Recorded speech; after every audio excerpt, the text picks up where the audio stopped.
I realized from a young age that sometimes the dark vegetation, fauna, and desert of a country is more complementary of character than its people.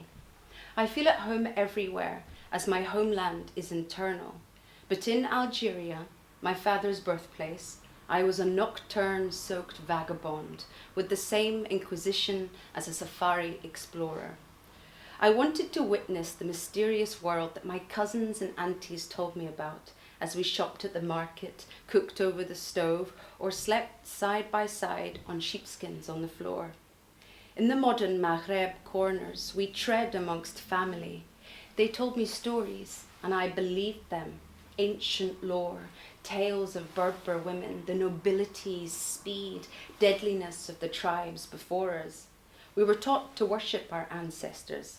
The Amazi, the free people who showed no fear, who bound Quranic scripture to their spheres. Some invaded Egypt and became pharaohs. Some were water carriers, goat herders, but all were sophisticated agriculturalists living in pockets of oasis in the medieval Mediterranean. Berbers were different from their Arab comrades, yet any caught prejudice was met with assassination, a match in the fast-paced desert warfare tactics of their foes. And whenever a Berber tribe was slaughtered, it was said another emerged from the mirage, like the jinn of the desert. I grew to stir over the sand dunes, salt flats and dry valley plateaus, and the Barbary coast became the land of the Atlas ghosts. I am half Algerian. A quarter of my DNA I discover is Iberian. I scaffold blood that pours back to the moors of Spain. My descendants buried their bodies in caves and tombs so not to be dug up by wild animals. As the spirits of the dead hold great power, they are gods. People then often slept in their sarcophagus, waiting for consults in their dreams. Last candles extinguished, eyes accustomed to the dark, cobwebs and the smell of sandalwood, argan, oud, and rot. The Libyans mummified their dead thousands of years before the ancient Egyptians. Pyramidal Berber tombs, more primitive, less elaborate than their neighbours perhaps, but Osiris and Anubis all had Berber heritage. Medusa and Poseidon with snakes and forks combing across the turquoise ocean. A sense always of celebration here, circumnavigation, a prayer called out across lands, birth, circumcision, marriage, death, only feasts and festivals, jewellery and family, no truer reality, no finer meaning of life. We worship rocks and the stars alongside the dead, and science, as noble as it is, showed us its very humble beginnings in alchemy, deriving from the Arabic word al-kham, to name the black soil of the river Nile.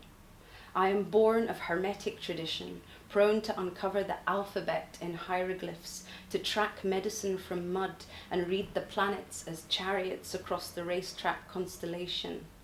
Astrology merges science with philosophy to give us a compass to understand our destiny. I carried the Ain for protection, an evil eye that would keep my intuitions awake as I crossed vast lands towards other places. I had learnt how to sacrifice a sheep, to snap a rooster's neck at dawn. I learnt of hexes from mother-in-laws, magic and witchcraft, crosshatches and X's on photographs, something in the word hasad we call envy.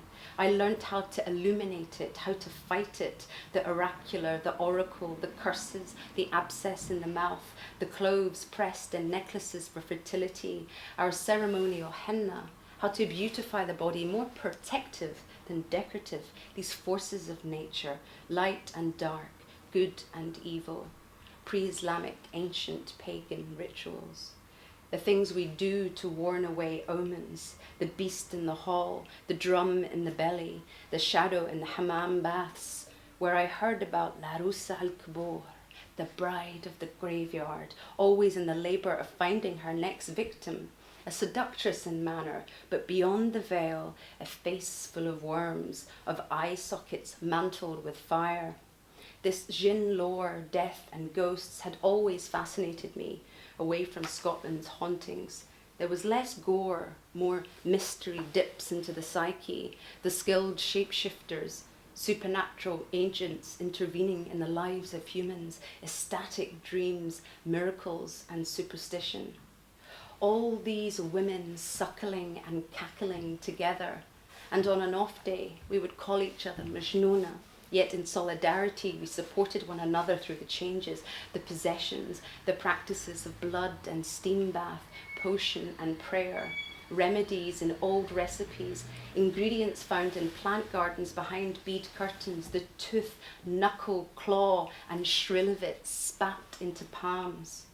Talks of demonic beasts were my bedtime stories, all born from smokeless fire, the core of energy. I was told some could even assume the guise of a dog.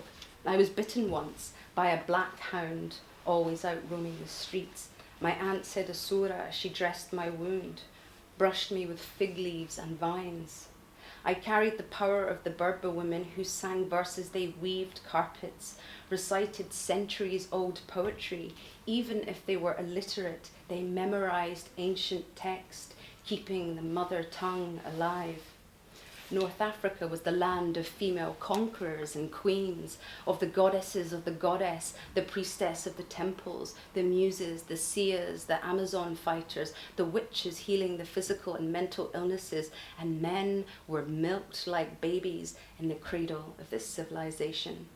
Of course, the patriarchy muted them, cast them with shame, and the female ghouls in tales came to cause the most despair, as they appear as normal, yet carry an air of illusion, of trickery, as they marry and then devour, like spiders dressed as black widows, monstrous, grotesque creatures, mistresses of hypnosis, sprinkling fennel seed and fake love into shorba, picking at the stone ground in the silence. I harbour the terrifying beauty of the desert within me, in my heart, everywhere I go now. Yellow flowers with waxy petals, boasting of possible Calvary. The Sahara, oh, nothing is more deceptive than the desert, where a cascade of the deadly square-headed horned vipers hide under the sand, and rapid heat shifts to freeze as night falls in seconds. I carry the name of my 101-year-old grandfather from my father, who merged the tribe with a Scottish clan, Celts who forged their own island and pirated the seas, who became pauper mill workers or gypsies, ones always to be returned to the asylum, as fiery, brave and powerful women who could predict things were always to be feared, frowned upon and fabled.